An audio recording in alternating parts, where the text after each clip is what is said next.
Hello my dear friends and welcome back to my tutorials. Today we will talk about some problems in Revit and how we can solve this problem. So let's talk first about the ramp. This is our really noisy problem. You cannot easily place on the ramp the slope annotation. I don't know why Autodesk cannot solve this problem, but I will show you how you can easily get the result. For example, you have some ramp. I will draw here the some ramp. As you can see, it's going from the 0 to the 1, so it means it has some slope. Okay, let's say okay. And I will delete, for example, the handles. Okay, now I have just pretty clear ramp, and I cannot use on my annotation the slope. Let's use the slope, and as you can see, nothing here the slope. Anyway, if you will go to the 3D, if I will go to 3D, you can easily put your slope here, but we no need place our annotation on the 3D. I mean the slope notation, we want place it on our plan. How we can do that?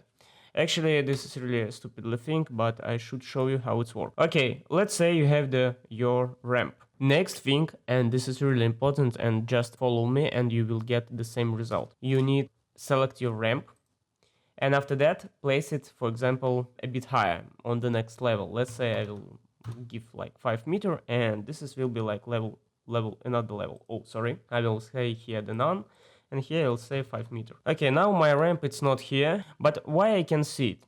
Actually, I can see my ramp because here the underlay rage based level 1, so we can see what's going on upstairs. So by default you will see like that, so you not will see your ramp. Actually it's here, but now it's switching on the another level, as you can see level 1. So let's go back. So first, you placing your ramp on the another level, on the existing plan. So I wanna place my annotation slope here. So here I will place my ramp a bit higher than I can see it. I'm going to the underlay on this view, and I'll select the next level to see my ramp. So this will be level 1.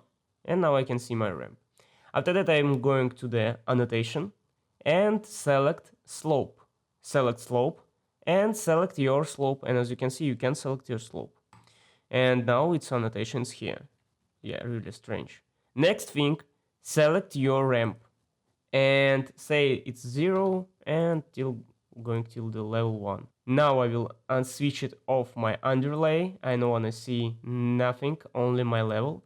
And ta-ta! You can see your slope.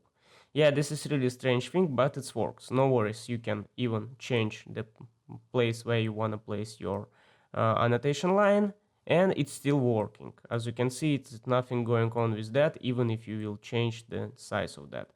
I don't know what's the problem with Autodesk to fix this thing, but it's working and you can use for your project.